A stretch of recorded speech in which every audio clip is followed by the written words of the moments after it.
नमस्कार, माझ्या किचन चॅनलवरती आपण सगळ्यांचं खूप खूप स्वागत। तर आपण आज करणार आहे नारळाच्या दुधातला भात। हा एक स्टिकी भाताचा प्रकार आहे आणि खूप सोपा आहे, कोणी सहज करेल असा भाताचा प्रकार आहे। चला तर मग आपण सुरुवात करूया। तर आता इथे आपण एक नारळ घेतलाय आणि बारीक तुकडे करून घेतले, त्याचं काळ काढून घेतलेलं आहे।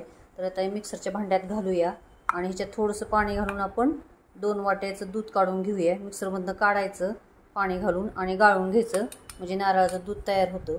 तर आता आपण हे काढून घेऊया आणि दूध तयार करून घेऊ। तर आपण नारळाचं दूध काढलेलं आहे, 2 वाट्या दूध काढलेलं आहे। तर आता आपण पुढची कृती करूया।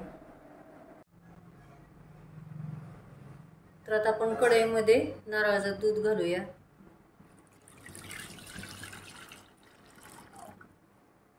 आणि त्याच्यात आपण 1.5 चमचा आपण कॉर्नफ्लॉवर घातलेला आहे आणि 4 चमचे साखर।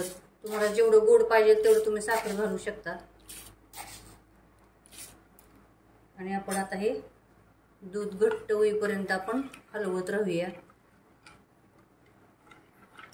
दूध मसाला पण तुम्ही टाकू शकता, वेलची पूड टाकू शकता, खूप छान दूध लागतं हे।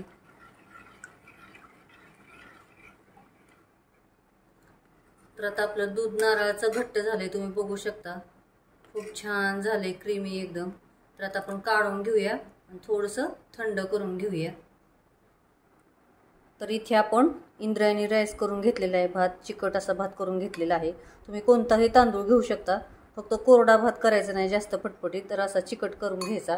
तर आता याच्यात आपण आता हे दूध केलेलं ते घालू शकता आणि याच्याबरोबर आंबा खाऊ शकता, आंब्याच्या फोडी। तर आता आपण हे मिक्स करून घेऊया,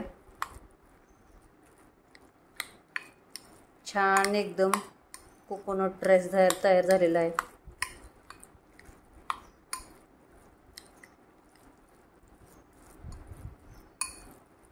तर आपण आता काढून घेऊया।